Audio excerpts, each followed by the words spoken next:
This is why you can't figure out your purpose. And it's why I couldn't either. At age 20, I was completely lost. It was the fall semester of my sophomore year at college, and I was a computer science major. And I remember during this time, every day, I would just wake up and question my point for existing. I had a rough idea of what I wanted to do, which was work for myself, but I didn't exactly know what that looked like. I just didn't know my purpose. And when winter break came, sophomore year of college, I actually took a break from YouTube and Instagram and all my brand stuff too, because I started questioning if that was even the right thing for me to do at the time as well. And I just didn't really have anything going for me during this time, and I remember falling into a very depressive state because of it. I was completely confused on what I wanted to do. I didn't know what my purpose was, and this is very common among teenagers and people my age in their early 20s to not know what they want to do, and even for older people, but I feel like there are a few specific reasons why this is running so rampant right now. I feel like more than in the past, just this feeling like you're completely lost.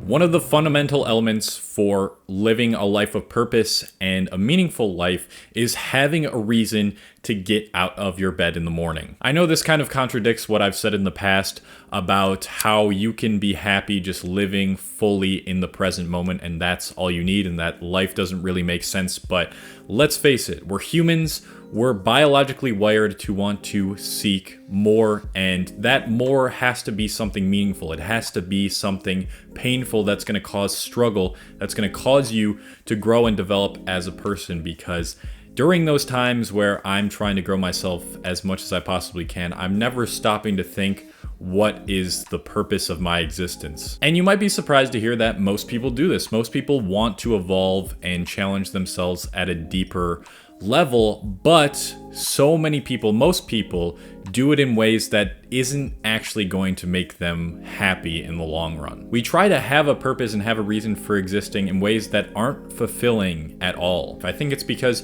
just most people these days are way too focused on what other people are doing. So much information being taken in on a daily basis that how the hell would you figure out who you are and what you like and what you really want to do? We give more of a shit about what's going on in other people's lives than our own. Do you think that humans 200 years ago were just anxiously waiting for their favorite artist to drop their next painting? No, they were going about their lives doing their purpose. Like, no wonder people are so depressed now.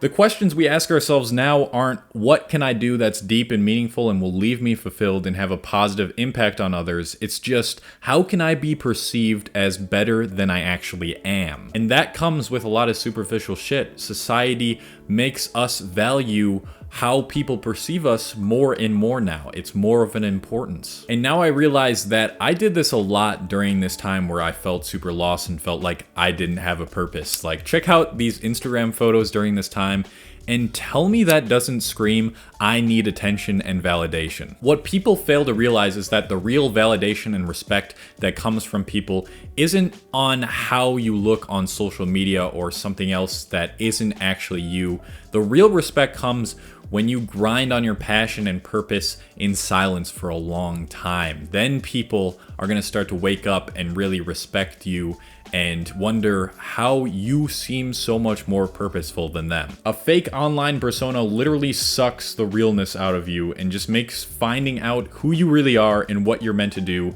way more difficult. You see, you gotta do what I did and find your purpose first and then make up a fake online persona. Because social media is dictating people's lives and how they go about their lives now, that's really putting pressure on our adolescence, on our ages when we're younger. Those social pressures in our adolescence literally squeeze the passion out of us. And we're taught that the only reason for doing something is if we're somehow rewarded for it. The transactional nature of the 21st century world makes us feel stuck. So removing yourself from that validation cycle and not caring about how other people perceive you is a good start, because in no way during that type of thinking are you ever going to figure out what you're really meant to do. But what is the next step? What are the type of questions that we can ask in order to figure out our purpose easier? I find that part of what comes with focusing or putting so much emphasis on the wrong things that 21st century society tries to get us to do comes with a lack of trying novel things. When I was 20, I didn't travel much. I didn't do much other than what I knew. I would party a lot, flex, do stuff that really would never get me to find my purpose, and I would never really try new things. The reason you probably feel this way, or at least one of the reasons, is because you just haven't tried enough things. And combining this with picking up things that you used to love as a kid, I feel like, is the most effective way to figure it out, at least for the first step. So what you need to do first is to think about things that you think you'll like in life and just try them. If it doesn't work out, that's okay. If you embarrass yourself, whatever. At least you tried and you stepped out of your comfort zone to see if it was something that made you feel alive and made you feel like you would eat shit for it, which is the next question. What is something that you're willing to eat shit for? Even though when you find your purpose and you'll love what you do, not everything is going to come easy, and there are going to be very stressful days that you're going to have to grind and work that aren't going to be fun when you're doing it. Simply put, everything sucks sometimes. You have to find that one thing that you're willing to sit through more than anyone else. And for me, this was video editing and filming. I am someone who is willing to look up how to do jump cuts and edits and improve my editing every time, and try to look up a 10 or 20 minute YouTube video on how to edit a single text effect that only 1 out of 100 people will probably see in the video and actually be surprised and in awe about it. I'm willing to do that type of stuff and sit through hours of editing, and that's why I'm able to do it better than most people. I enjoy the feeling that editing like that gives me. To most people, that's like the most tedious and boring thing, but that type of shit gives me energy because it's challenging, but it's challenging in a way that makes me feel fulfilled. Like I said, you gotta choose a struggle that you're willing to work towards and that makes you feel good if you want your life to be purposeful. And it's impossible to be really depressed if you are doing fulfilling shit all the time. It's only when I start to get complacent and take a long time off of doing things that excite or challenge me that I start to have depressive thoughts and thoughts about me being meaningless. So you need to think of an activity that many others around you try to do but don't have the patience for, that you can't seem to comprehend their reaction to because you really enjoy doing it. Another reason that my purpose feels so strong is because I don't just do it for me. I love filming things that are gonna help people, things that are gonna bring people value. And that is why filming and editing really gets me going, because we must hold on to values that are greater than our own pleasure or satisfaction if we want to feel purposeful. Now, do I think that everyone is someone who inherently wants to make a positive impact on the world?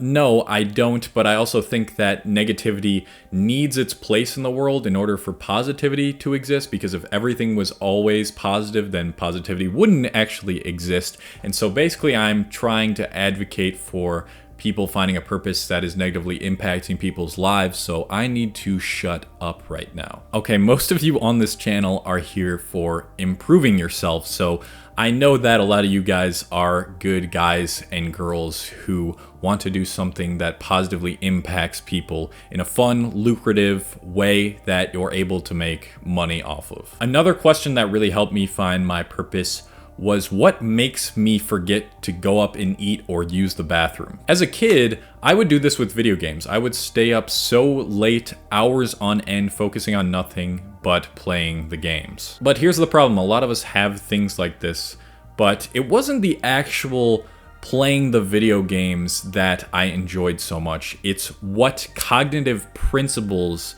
I got from the games. It was the feeling of constantly improving with a video game that I really loved, and now that I think about it, a lot of the games that I hate or I think suck are the ones that I have a tough time being good at and that I feel like I'll never be good at them. And that revealed that it wasn't so much the video games that answered the question, what makes you forget to eat and go to the bathroom, but like I said, the cognitive principles behind the activity of playing the game, which was self-improvement, which I now pretty much do for a living. I teach people how to better themselves, and I realized that that is something that I really enjoy doing myself, and I enjoy teaching people about through my other passion, which is filming and editing. Here's a tough question that you might not want to ask yourself. It's, what would your 8-year-old self think of what you're doing today? You know, those professional pressures of adulthood to get a well-paying corporate job and do what the crowd does ruins our old childhood natural sense of passion. When I was a kid, I was really into art. I loved to draw, and I didn't do it for some external outcome. I did it because I just enjoyed the process of doing it. You need to reconnect back with those things that you did as a child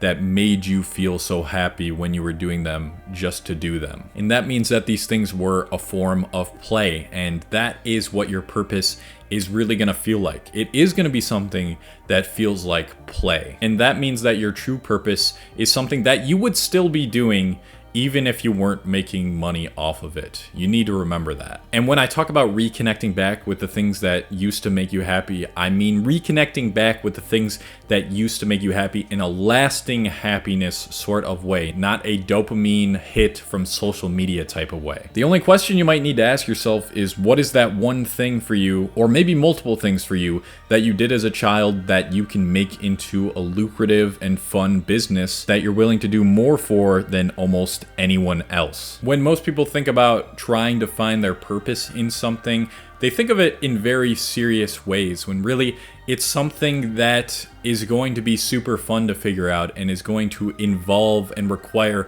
a ton of play. And when you find that thing that you're meant to do, never stop doing it, never stop improving it, no matter what people are going to tell you, because at the start of building your craft and purpose, people are gonna laugh at you. There was someone specifically from my high school, when I first started my YouTube, she was like posting on our Snapchat stories how ratchet my videos were, and I didn't let that faze me. And you know what? What does she have to say now, huh? What does she have to say now? She's still probably laughing at me.